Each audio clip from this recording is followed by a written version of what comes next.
All right. Thanks everyone for joining us this evening. We have Jennifer King in person and we have Nathan Legardy online. Thanks for being here. So Thanks for thanks for I'm, putting this together, Joni. I think we're going to start in about 2 minutes to give a few more people an opportunity to join us. Sounds good. I'm sorry I couldn't be with you all. Okay, hi everybody. My name is Jennifer G. King, and I'm here with Nathan Legardy, and we are the hosts of the Fireside Chat with Joni Bradley-Scott, our mayoral candidate for Flossmoor. So I'll start the questions off with I polled a bunch of my neighbors, people from the school district, and et cetera, to ask you a few questions today. Sure. So the first question I have has to do with, this came from a parent of a child at Heather Hills as well as Parker. And they had concerns about the transition between School District 161 and Parker. Most of the issues that the parent expressed to me had to do with disciplinary issues, bullying, and they wanted to know from your perspective what contributes to these challenges and what can be done to try to smoothen that transition. That is a great question. And I have experienced two iterations of Parker. My son attended Parker during COVID. So we had the COVID experience where the students didn't have a lot of interaction. And then my daughter is an eighth grader there now. Speaking of what we saw with COVID, is that students unfortunately suffered a lot of social emotional growth or lack thereof. And so it was a very challenging time for our students that's still being felt today. I think that as a parent, what we see in K-5 schools in the area is that parents are very hands-on. Yeah. And then when they get to junior high, the junior high says, we have it, parents. You all don't need to, be so helicoptery, and there isn't as much engagement for parents. I think if there was more parental presence with various school activities and it was more open to the parents, not to visit, but to provide extracurricular support and opportunities for the parents to engage, I think that would reduce some of the bullying and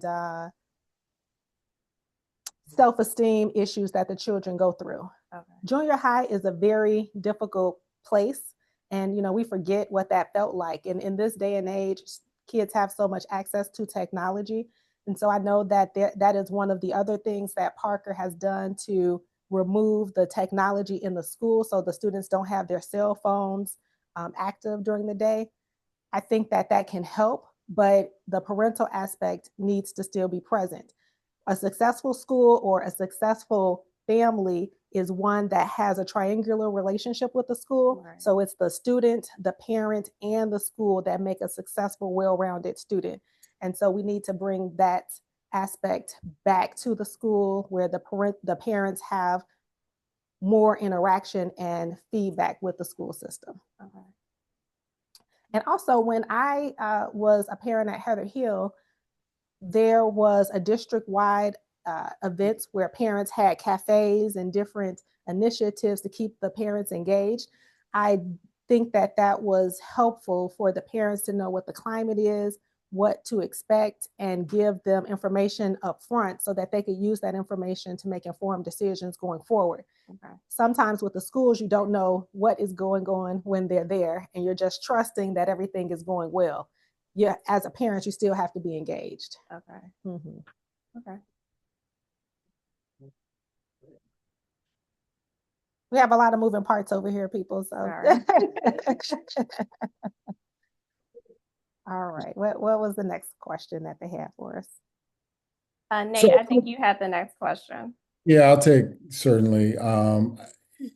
Joni, I think one of the things that as a sitting member of the HF school board, we're always trying to look for ways to further engage not only parents but the broader community. And so I think one of the things I would ask is, if elected, what are some of those things that you would do as mayor to try to enhance community engagement at the high school or with the high school? whether it be with, seniors or, it could be from anything from tutoring activities to other things that maybe you have in mind. So that would be the kind of the central Sure. question around community engagement. Absolutely. The benefit of being in a community like Flossmoor is we have so many excellent and robust professionals. As retired citizens, what I hear from people who have retired that are no longer engaged in the community in a way that they were when their children were coming up is they really don't know what's going on. And so I think the bridge is being able to invite those CEOs, retired teachers, all of the people who we have in our community that are community driven to invite them in to engage with our students. There are so many opportunities where we can mentor our, our students into the real world instead of waiting until they go off to college and are spending 6 years in college and spending a lot of money. We can have them in a training field, if you will, here in their own community. We have so much talent, we have to put it to work. Agreed. Agreed. I feel like, so to kind of to piggyback off of what he was saying, and then also the parent that I spoke to, that does make sense to me that we pull in the community members, whether they're retired or they have children active in the community or not. Because I remember when I was growing up, you had like the whole neighborhood watching you. So you knew you couldn't do anything because Miss Smith down the street or around the corner knows your mother and she will get on you. So I feel like that would be helpful in the situation at Parker too, because you not only have your parent watching you, you have all the parents watching you. Absolutely. And looking out for the kids and letting them know when they're overstepping and keeping them, Absolutely. We need that community engagement. When in 2017, when I joined the village board, there was a survey done.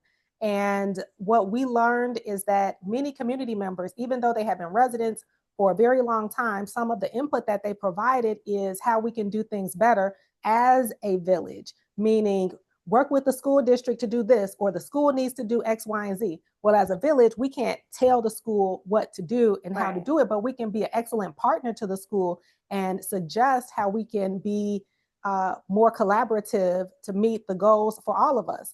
The more we invest in our students, the better citizens that they will become. And if we're pouring into them at a younger age, even in kindergarten, I did junior achievement when my kids were at Heather Hill, and introducing various things like that, where you have a volunteer that comes in and teaches them about how a town works.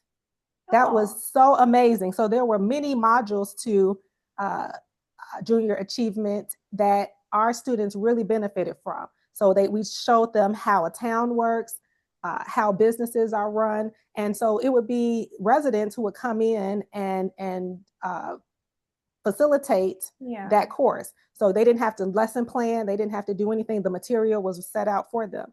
And so initiatives like that, where the students are able to get community service hours.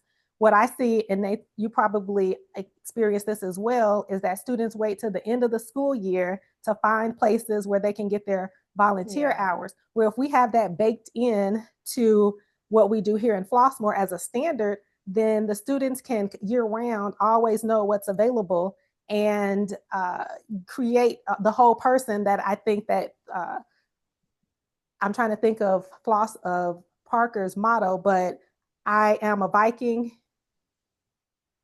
Profile of a Viking. The profile of a Viking, right? Okay. So, working in higher education previously, when in admissions, we love students who had excellent GPAs, but those students who were well-rounded, who had community engagement, that volunteered, it takes a whole student nowadays to meet the criteria of these colleges. And so if we're able to build those students in our own backyard, we're just setting them up for success. Yeah. And like you said, we have the infrastructure, we have the people, we have the means to be able to do that. Absolutely. You also have schools that I think, certainly at HF, and infrastructure that historically has been supported by community and in community involvement. In fact, not everyone probably knows this, but the full name of Homewood Flossmoor is Homewood Flossmoor Community High School. Mhm. So community is part of that whole tradition. If you think about some of the organizations like National Honor, we have several besides National Honor Society. We've got several honor societies. That's where, and they're built around kids getting that service. And so, in order to really kind of make that work, you have to have a really strong partner from your village and your park districts, et cetera, and community organizations. Absolutely, absolutely. When I was talking with the Community Relations Commission, they were talking about how well attended the Martin Luther King Day of Service is. And so that just shows that the community will come out and supports even more initiatives that we do to show how robust and community minded we are to build up our students from the little ones all the way up to our retired members of our community, that we're all willing to roll up our sleeves and help out our neighbors. Yeah, and you can see that in real practice. You think about the hidden gem and how involved the high school is, whether it be the band, whether it be our cheerleaders trying to cheer on the runners. There are so many different tentacles that marry the village and the park district and the schools, and we have to kind of leverage that and take more advantage of that. Absolutely. So I guess my question would be kind of pivoting a little bit away from the educational aspect. You guys are bringing up a lot of good key points, but I guess I'm thinking to myself, how do you communicate that to the community so they know that all these avenues are out there that they can get involved in? Because one of the other questions that I got, or comments that I got from neighbors, has to do with the fact that, there is an issue with communication in Flossmoor. There's an issue with communication. Obviously, we know there's issues with transparency and things like that. So how do you communicate those avenues to people so people know what's going on? Because we have something, either it's situations in the school and trying to get the community involved and invested in what's going on, whether their children go to that school or not. We have issues with infrastructure and projects going on in the community that people aren't aware of that impact them deeply. Right. We have, something as simple as the other day, I was on a text thread with neighbors and they were upset because there were tree cutting services outside of their house and they couldn't get into the drive-through. And I had a whole fit about it because I have been experiencing that myself. I've been a resident of Flossmoor for 8 years. And there's numerous times where I'll be dropping my son off at Heather Hills or trying to cut through the neighborhood to get to the expressway. And I'm coming down the street and I don't realize that it's blocked until I get almost all the way up to the Smith tree removal or whatever the trucking company is. Why is it so hard to communicate, whether it's signs to say that the road is blocked or a map or something on the website that lets the community know what's going on, whether it's the road closure for the tree removal or a situation going on at the school that we need input from the parents and community. Why is that so hard for us? And what can we do to change that? Those are excellent questions, and ones that I have been trying to make it be known that we need to do a better job in addressing. The reason being is because we have to set up standards for people who operate in our town. We have to tell them how we expect them to do business so that our residents are not feeling frustrated because we didn't get the word out. So if we have a third-party contractor coming to cut down trees, and I've been a product of that, you drive all the way down to one entrance, you're right there and you can't get out. Yeah, you can see the expressway. You can see this is my street. And you have to make a U-turn if you can, a 3-point turn, because there are more cars lining up behind you because nobody knew the street was closed. And so we have to set up expectations for the people that we do business with so that when they come into our neighborhoods, that they're giving the residents the courtesy that this is happening. In the projects where we can plan, we can let residents know exactly what is happening. These streets are closed, and give them a heads up. Everybody is just asking for an opportunity to be told what's going on. We support the trees that are dying to be cut down. We support the roads that need to be repaired. We support those things. We're just asking that it be communicated properly. Right. And so when we are taking on the contracts with the different entities, we need to set up front what our expectations are. They ask them what their communication pattern is so that if they're going to clog a major artery or close a street, how do they communicate? And if they don't communicate or have it built into how they operate, we know as a village, this is what we need to communicate to our residents. And so we can't pass the buck. We have to set the standard. Right, right. And I think in certain situations, it's important to get the community input because, you guys are human. Mm-hmm. Obviously, you think of a lot of things that could or would go wrong and make sure to put those in the contracts with the contractors. But there might be things that you're not thinking about. So it makes sense to pull in the community, especially in the areas where they will be impacted, mm-hmm. to get their input. Because I was reading about the downtown revitalization project, mm-hmm. and how it was a focus group done on that. And mm-hmm. I thought, oh, that's so great.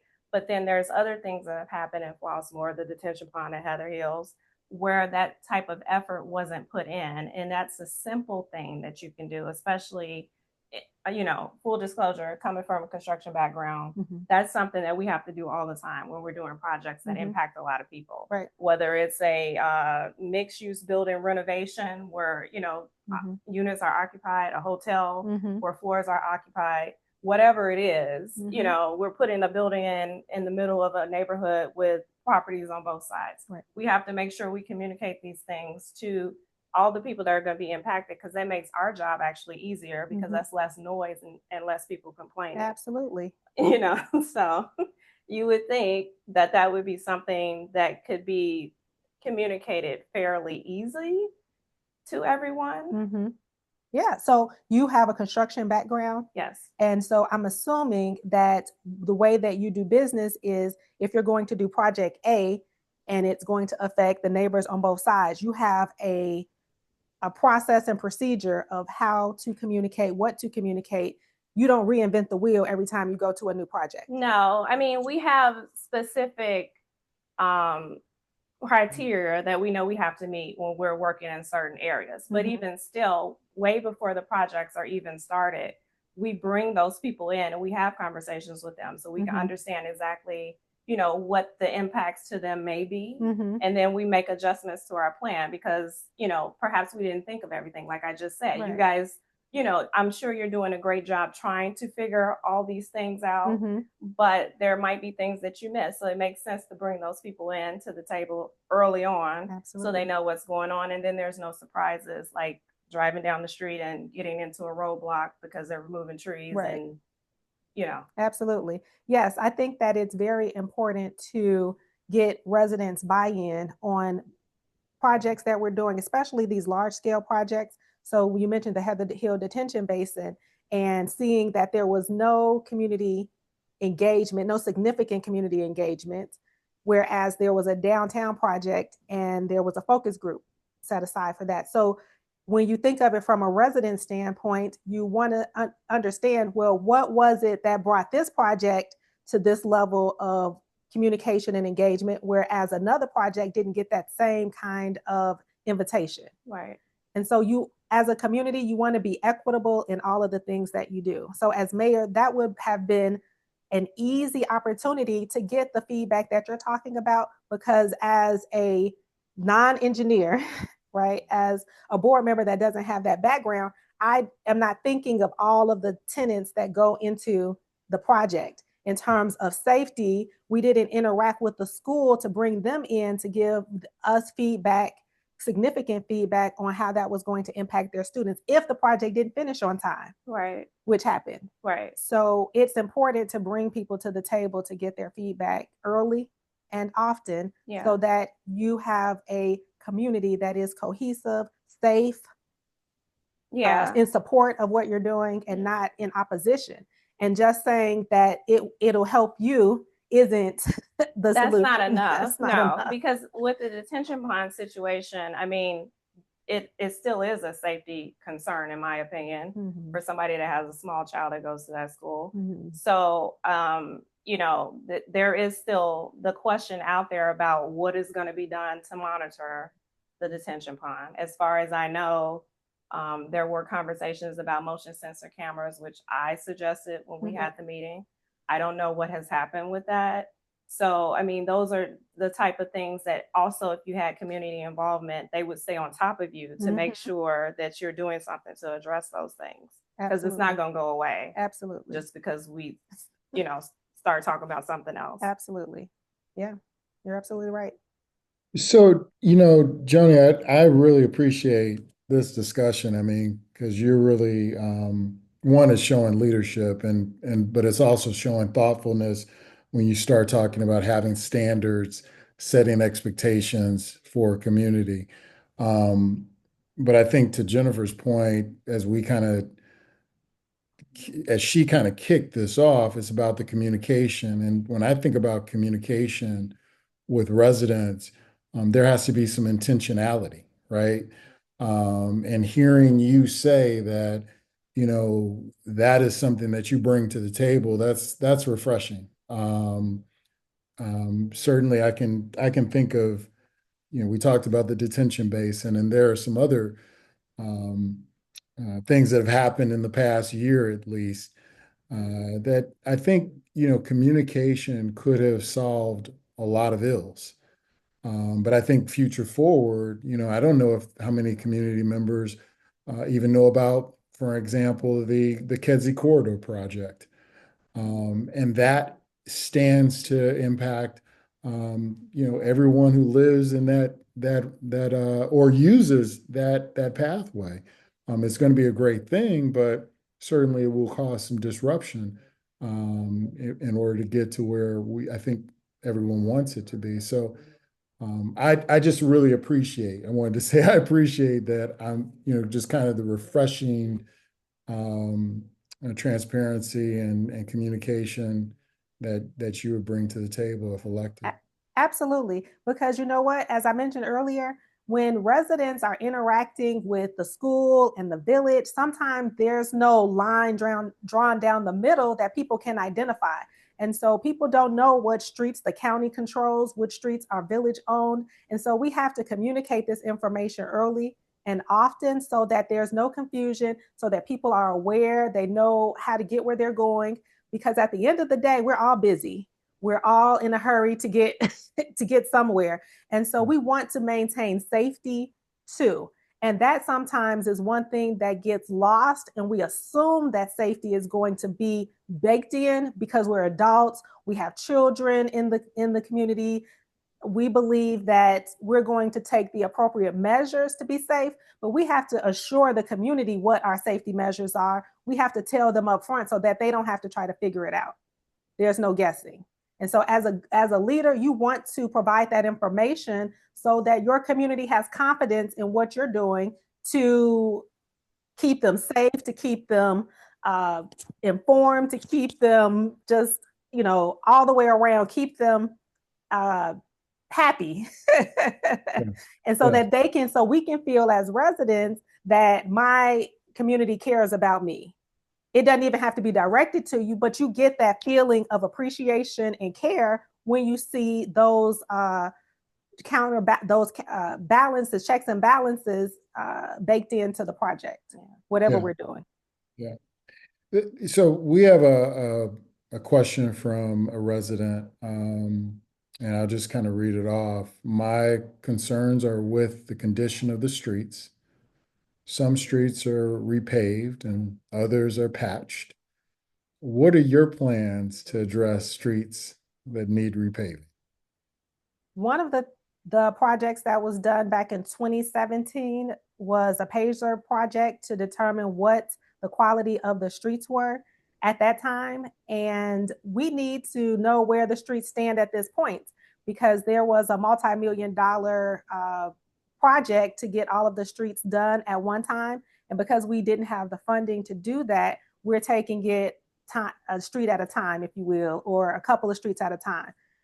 Well, we have to look at this holistically and determine where we are on that plan, because the streets are only getting worse if we can't get to them. And if we did a street 10 years ago, what condition is that street?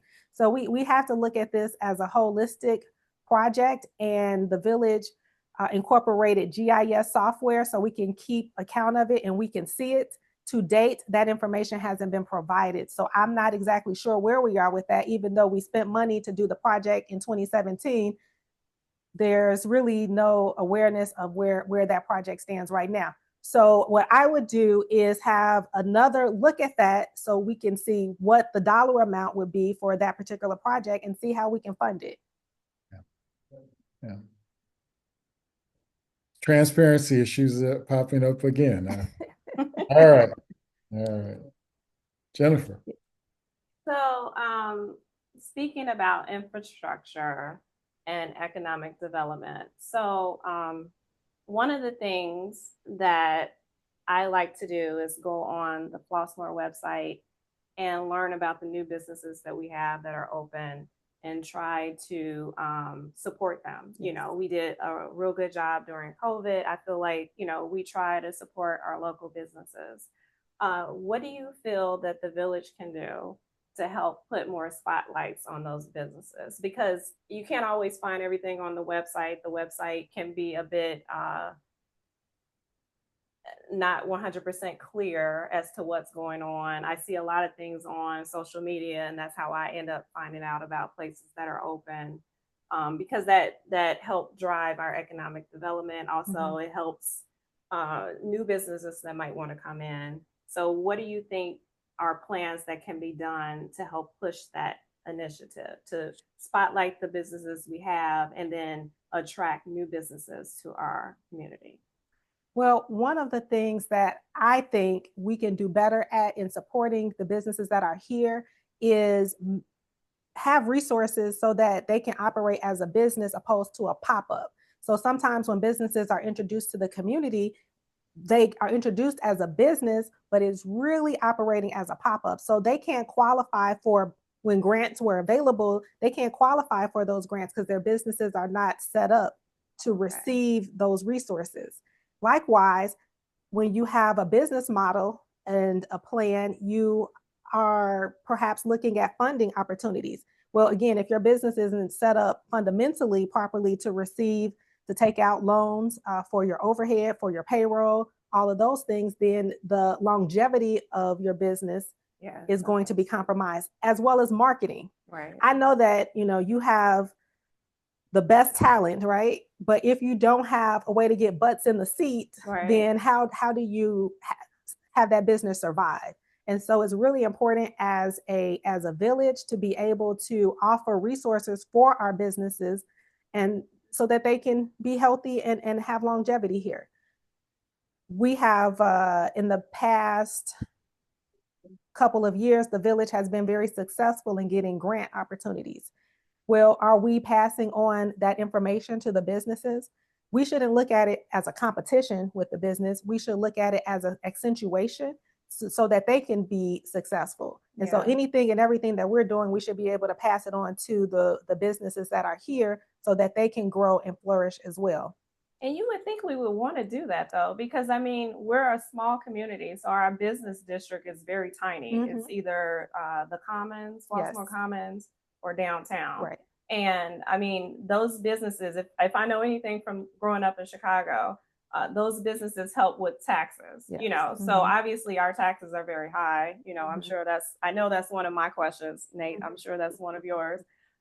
So if we were to help those businesses create longevity, that would actually help us on the front and the back end. Right. Yes. And it would allow money to circulate in our community. Right. Whereas we have to take our money to someplace else if we want to dine out, if we want to have entertainment.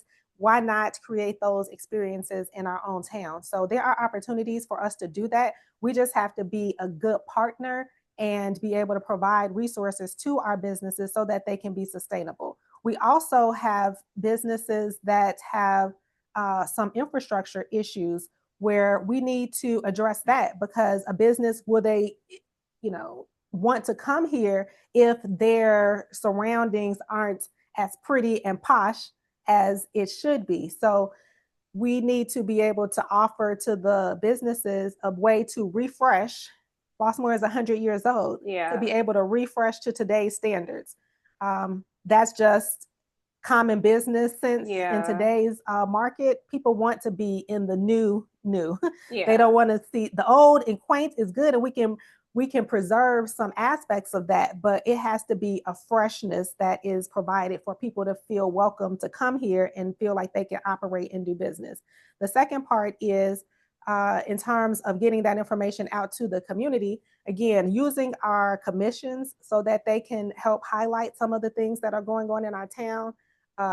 We don't have a community economic development arm to attract businesses. We're right now outsourcing that service. And so I think if we had that service in-house and using best practices for 2025, I've talked to a lot of communities in our surrounding area, and we have a large growth that we need to do in terms of how we're securing economic development. I know that residents are hearing that there are businesses that are coming on the Balmer Road corridor. Yeah. That is a conversation. They are not necessarily, it's not inked. So let's calm down about that. They are actually coming, but I honestly don't know that if the businesses that are on the table would be something that the community would support. We have to take the pulse of the community and see what they want. Yeah. That hasn't been done. So there are many opportunity areas for us to address economic development that we haven't even scratch the surface of. Yeah. Okay. So to that end, I mean, to keep that conversation going, because I think one of my questions has been, we've lost a couple dozen, to my count, a couple dozen businesses over the last couple of years that have just gone out of business and left the village. And certainly it's been touted that there are all of these proposed businesses that are coming. To your point, it sounds more like this is in the proposal phase, and there's nothing contractual at all. Nothing contractual, no. With none of the businesses, no. And so, it feels like an election ploy to be a distraction opposed to something concrete and solid. Well, I mean, certainly that, and we're used to that. Like, I mean, and that's not just, unfortunately, exclusive to local politics, but we see a lot of bloviating even at the national level. I get that, and I think most people can hopefully see through that. My question becomes, where is the conversation, and if it's with this outsourced organization, where is the conversation about what type of village we want to have as, the village of Flossmoor? Meaning, are we looking at villages like Oak Park, Clarendon Hills, Evanston, you kind of name it.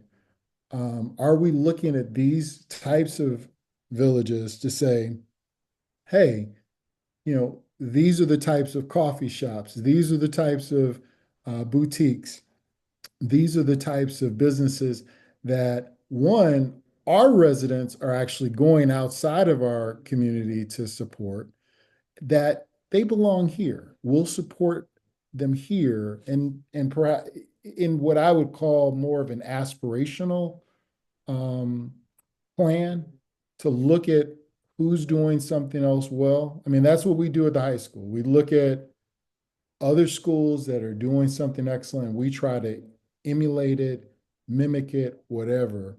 to make it more aspirational. Is that happening at all? Is that conversation alive within the village? Well, as a trustee, that's not how we get our information in terms of what is happening. That's not how information is communicated to us. So the information is communicated to the mayor and the village manager, and they cipher through the information, and then they tell the trustees what businesses they're thinking about supporting, and do we have buy-in for that. I would approach it differently, because I have talked to a number of communities, and they're willing to share their playbook in terms of exactly how they've done everything that they've done, even using their TIF districts. Everybody who is in our surrounding area has been, I believe, a good partner. They're willing to have conversations. They're willing to show, exactly how things are being done to make us successful, so that we can have the businesses out on the Valma Road corridor. It's no reason for that property to be vacant for this long. And I think that we have to change our mindset. We have been thinking about being a bedroom community. I think we have to get rid of that. That thought process is, worked at a time, but now we can think of things differently. And I'm not saying have a mattress store or car parts or any of those things. There are so many robust businesses that we can attract that is not an Amazon, that is a friendly, green community that we so desperately need. And it's all about being nice in the sandbox. When you play nice in the sandbox, people are willing to work with you and show you exactly how you can get to the next level. Yeah. Those conversations are being had right now. So in terms of with me, sure, I'm having those conversations, and it's surprising that we haven't been able to operate sooner. Yeah, I mean, I think one of the things that kind of comes to mind, it's easy, 4 years ago and on to kind of talk about the possibilities, but I think, we have to kind of also look at track record. And that's one of the things that I'm most concerned with right now. To kind of give lighten it up, one of the things that I would ask, we have an initiative called Dad Squad at 8HF, and your children are very, very active in a variety of sports and activities. And so, certainly your family is very involved in some of these parent organizations. I'm curious, what has prompted you? I mean, certainly it's easy to move here and say, oh, I've arrived, but what has prompted you to be so active and involved as a family? That is a great question. Full disclosure, I have to admit, that was me. I have arrived. I'm going to put a hammock in the backyard. I'm here. Right. That was it. And that was all that I was going to do in terms of being involved in a parental aspect. I was going to take my kids to whatever they needed to do, and I was going to come back home. And that's what we did for a while. The garage would go up. I didn't know anybody around me. We would pull in and have so much fun in our house and go back and repeat the same thing. But by the time we moved here when our son was 3, and by the time he got to kindergarten, at that time I traveled for work. And when I didn't travel, I was able to work from home. And I would go up to the school and help out. He would say, Mom, they're doing something at the school. They need help. So I would go help out. And I realized how many other parents were there helping out, and the light bulb went off. This community stays great because everybody is rolling up their sleeves doing the work. That resonated with me. So I just continued to do that. And I continued to invite other parents, and our community just grew in that way, where people just did, a little bit at a time. Like I said, we did junior achievement. We had so many things going on at the school, and we just passed the baton to the next group of parents. So I think that if we're going to have a community that we love and a community that we want to see, we have, as parents, have to continue to roll up our sleeves, continue to spread the word, and continue to have that as an expectation. Yeah, I think that's important. I know when I moved here, obviously I was happy to be in Flossmoor. I had friends that grew up here, and I would come visit all the time from the city. Um, I guess I was naive in thinking that, I could obviously be involved because I have a small child and all of those things, but I did not realize the amount of tentacles that I needed to have to be involved in so many things in order to make the community great. Because it's like, you can't just assume the community is going to be great because somebody else is taking care of it. You actually have to get involved. And being a trustee or the mayor or any of these things are not fun. It's a lot of work, but it's worth it, in my opinion, because you're helping the community that you live in, and we want the community to stay great for our children, as they grow up, and whether we decide to stay here and retire or not, or our friends, it might be a vacant house down the street that I can suggest for my sister or somebody to move into because I just love my community. Right. And everybody hears about Flossmoor and they hear this being such a great town. But I have noticed, and over the years of living here, a kind of decline. So I'm excited to hear you speak about it as if, there's many things that we can do to make a change, to make a difference, to keep the community thriving. Yes. So that's a wonderful thing. As far as the businesses go, I kind of want to circle back to that though, because I noticed like downtown Flossmoor, the buildings down there are kind of in disrepair. And we all know Flossmoor is a very old community. We know it was built, a long, long time ago. Right. So what initiatives would you, as mayor, enforce for business owners, people that own property here, to continue to maintain their structures and maintenance for the business? Because that's important for the new businesses that you're talking about attracting. Nobody's going to want to move into a building if they look up at it and the facade is all crumbling and falling apart. And then for a resident like myself, it's kind of disheartening because I'm like, I go to this place, to this business. I spend money there. I know a lot of people that spend money there. Right. Downtown, those businesses down there, you might have some that may not be packed to capacity, but they're getting a lot of business. Right. And we're paying a lot of money, to live here. They're paying a lot of money to have a business here. So what do you think can be done in order to push those criteria to create a standard? Like, this is what we're expecting. If you have a business here, if you own property here. Right.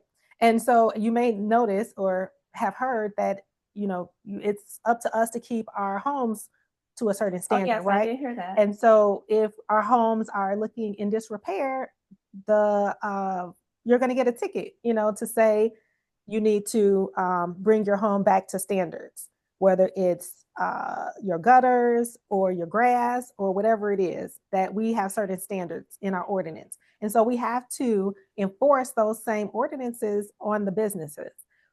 Because businesses are selecting to be here, we don't want to create a situation where we're not welcoming to the businesses, but we also have to set up a platform for them to be successful. And so because our infrastructure is so old, how can we give the businesses a refresh so that they can attract the type of business owners that want to do business in their setting? I don't know. I know that we haven't set up that kind of environment, but that kind of environment does exist. And so we should be promoting our businesses in that way. We're talking about doing a $1.4 million streetscape experience to refresh the downtown area. But once the patrons go into the establishment and it still looks like the 100-year-old business, then what was it all for? So we have to think beyond our experiences of the past and bring and utilize fresh approaches that are available today. So the village can offer resources to the businesses with a criteria. You just don't give the money away. You just don't make things available, but you have a criteria for them in order to be successful, in order for them to be able to expand and refresh their businesses the way that our residents are expecting. Okay. That makes sense. To that, if I could kind of piggyback on that, I mean, certainly, you just mentioned spending money. And I think anyone who's been kind of halfway paying attention in the last month or so, there's been a lot of discussion around the village budget.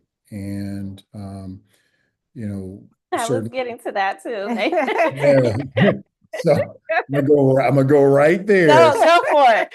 Yeah, so you talk about certainly that we're operating at a deficit, $1 million deficit to be exact. And certainly the incumbent has and the village manager have tried to shape a different narrative that we're not. What is can you kind of talk through that a little bit? Is it a surplus? Is it a deficit? Where are we? So a budgeted deficit means that we intentionally took money out of our savings and are putting it in our budget so that we are able to pay the bills that we expect to have in that fiscal year. Right. So anytime you take money out of your savings, you're operating at a deficit because usually in a household, right? So we have our mortgage, and if we take the money from our savings account to pay our mortgage, that's at a deficit. Right. Right. So I don't know what colorful language to use to help Right.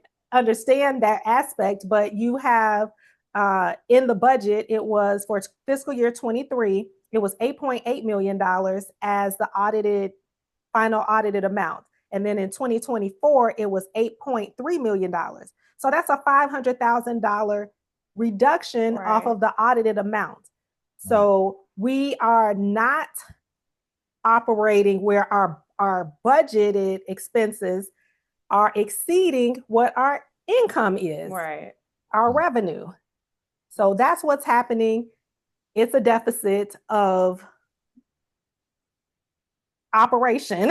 Okay. 89% of our expenses are fixed costs. And so in order to do everything else, we're having to take money from that source in order to fund the general account. So that's as simple as I can make it, but math is math. I get it. I mean, certainly the high school is typically running a surplus. I mean, a legit surplus every year. It's been more razor thin in recent years. But certainly there's a big difference. If we were to go into our reserves, and then all of a sudden claim to be running a surplus, you can't have it both ways. So I kind of listened and watched in amazement the last village board meeting because I'm sitting here, looking at a presentation that just was not, I mean, it's not fiscally responsible to admit or not to admit that you're running a deficit. It's just, there's all sorts of things that is wrong with that. But I don't know. I mean, to be able to sit up there with a straight face and make that claim, it's diabolical, unfortunately. So well, I picked up on that too. And that was one of the questions that I had and some of my neighbors had about the deficit as well. And I specifically want to know, and I don't know if you can disclose this information or not, what caused the deficit? Like, was there a grant that was supposed to come through that fell through that we ended up using our money for it? Like, what caused that deficit? I'm still waiting for the answer to that question in terms of what went into the numbers that got us to this point.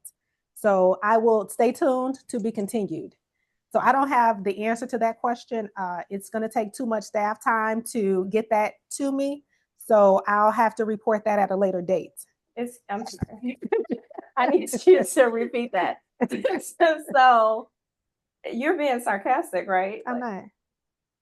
So who doesn't have enough staff time to be able to report that to you? Because you sit on the village. I sit on the trustee village board, yes. So how come you don't know?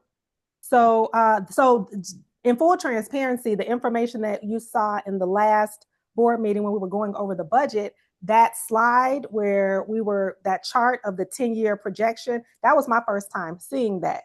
So I am trying to get additional information in terms of what went into the numbers that have us arriving at this surplus. I don't have the answer to that. So it's not, yeah. So how do you sit on a board and the financial information is not disclosed until you're actually sitting in the meeting?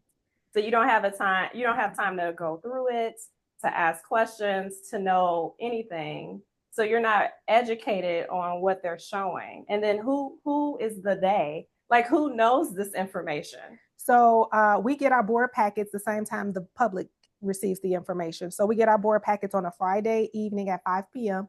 for a 7 p.m. Monday board meeting. So we have less than 8-9 business hours to interact, to ask the questions that need to happen for the budget. And as you see, it's robust. It's 200 and something pages, and it is. And then when you present new information, it requires additional questions.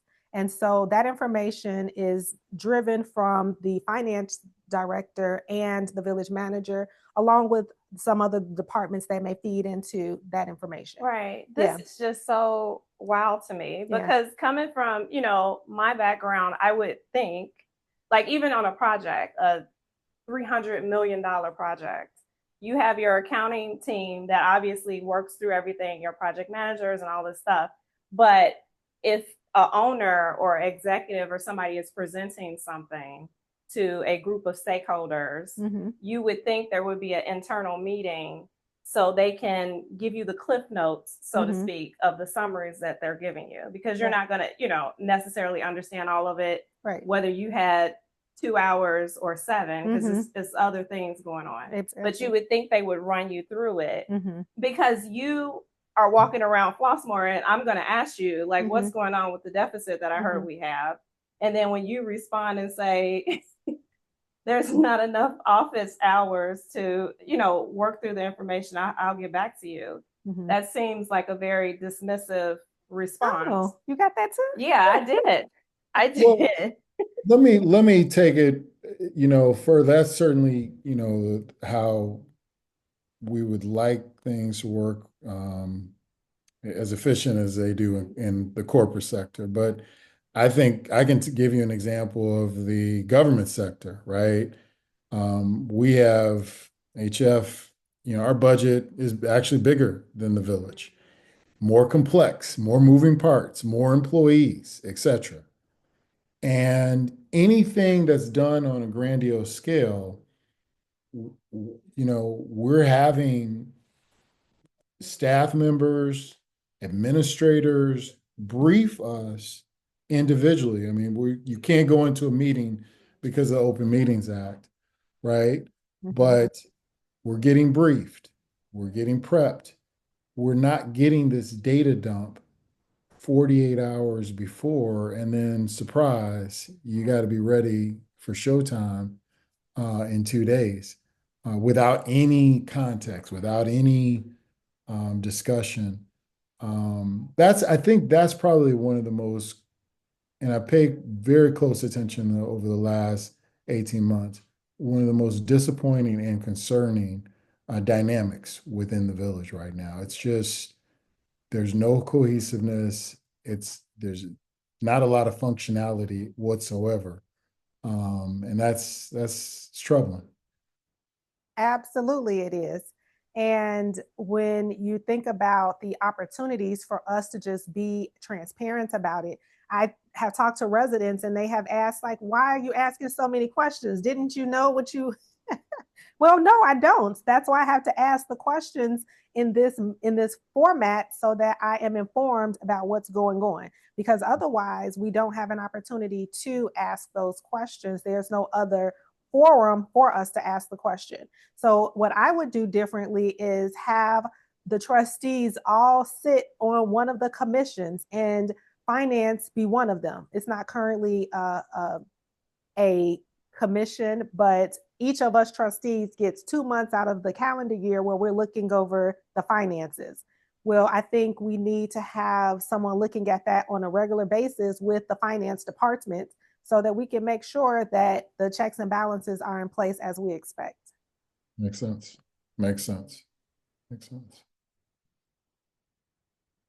Okay.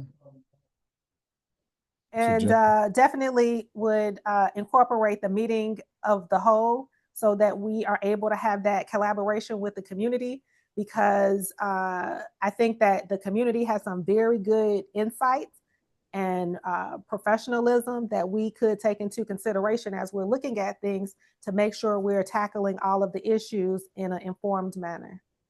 Has the village engaged in strategic planning or anything? I know at the high school, we just completed our 5-year strategic plan, and we had all sorts of stakeholder groups at the table, from community members to government officials to parents. I mean, it just, all sorts, staff.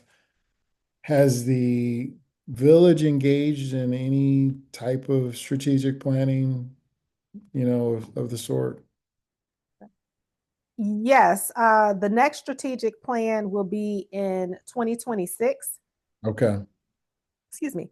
So it's in 2026. However, for the budget aspect, we are behind on that. So the forecasting that we would normally do to see what our reserves look like and the projected deficits that are coming in fiscal year 25 and 26, how as a board are we going to vote on that when we don't know what the projection is in the future and how we are going to position ourselves? So I think it's very important to have those strategic meetings to keep us on task and see where our resources are going, to see what we can do differently when we need to pivot. It's just standard operating procedures. And we haven't looked at our strategic plan at all in 2024. So the strategic plan that was developed in 2021 that needs a refresh in 2026, we didn't review it at all in 2024. So are we on task? Have we completed anything? Are we missing the mark? No clue. We haven't reviewed it. So at this moment, I would say that is one of the most important things for us to revisit, because it's telling us whether or not we're on goal, or if we, how we're operating. We're not able to get it to have that perspective right now. Well, I think that makes this election even more pivotal. If we're set to do a refresh of the strategic plan, it's going to take someone with dynamic leadership who can kind of corral that, and the stakeholders that will be needed to advance that forward. Yeah, this conversation has been very enlightening and very scary, to be honest with you. Getting some behind the scene information as far as what's going on in the village. And I think this just goes back to the whole transparency and communication. Clearly, it's not just something the residents are feeling, it's something that's going on the trustee board as well.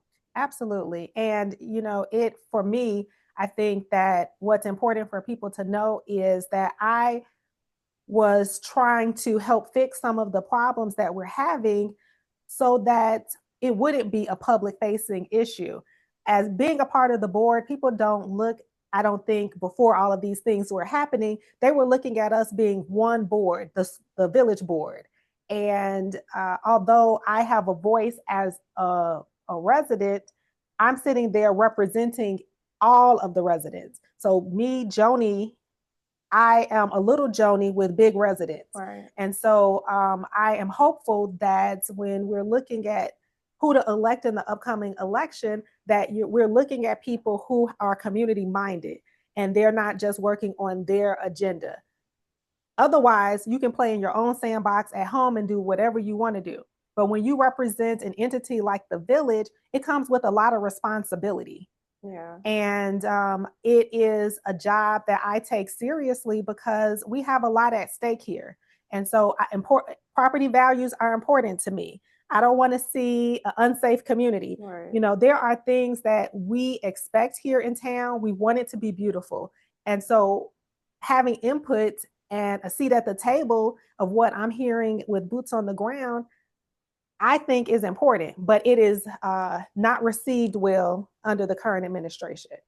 And so I feel like it hasn't been as robust as when I first got on the village board. And that's what I'm looking to change, because anytime someone is dedicating their time and energy for community improvement, community involvement, we need to take them seriously. Yeah. It shouldn't just be a photo op. Right. Right. We have real work to do and real opportunity. So I'm looking forward to the early voting opening next Monday and election day on April 1st. I am too. Mm-hmm. I'm sorry. I have so many more questions, but we've been on for over an hour now, and I know we have some resident questions that have come in. So are there any questions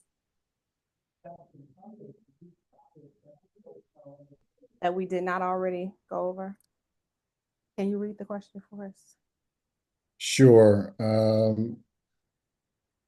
Joni, when you are mayor, how will you bring the board together? That's the first question from the residents. Indeed. I think that one of the most important things to do in the first 90 days is to have a 360 review of the village so that we can have a bird's eye view of the opportunity areas and the successes. The village has done a lot of great things, and so we don't want to miss the opportunities that we got right, but we do want to look at what we could have done better. And so I think when people are able to see things in black and white, you don't have to convince them. You know, it is an opportunity for us to be able to grow and improve. And so I think that is going to be a major opportunity area for us.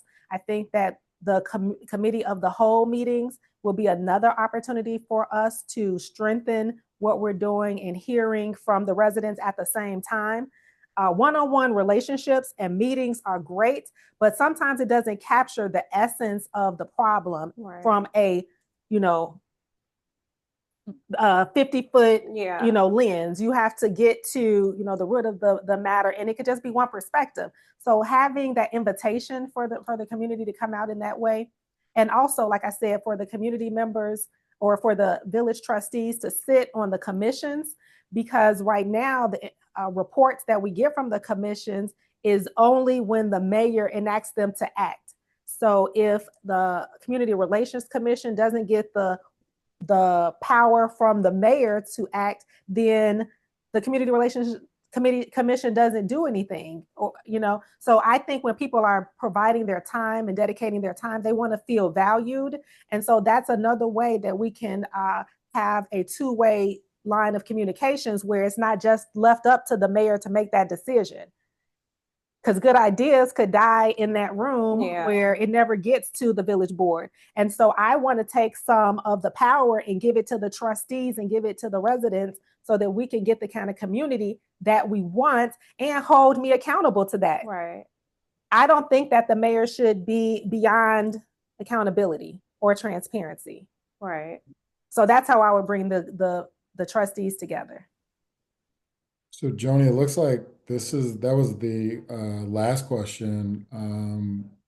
Certainly I appreciate you having me and Jennifer for entertaining me from far away. But if you could give us a close as we head into April 1st, that'd be great.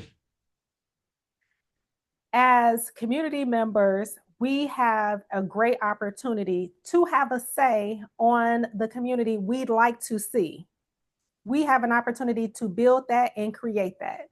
Hopefully what you've seen from me is I am an individual who listens before speaking. And I hear you. I hear your heart. I've been hearing you for a lot of months now, especially in terms of the direction of how things are going. And I implore you to go out on election day, April 1st, actually March 17th, which is next Monday, through April 1st, and exercise your voice to vote. I am looking forward to continuing to serve you, residents of Flossmoor, to work as a great partner with our surrounding community and to be able to bring resources beyond our wildest dreams to our area.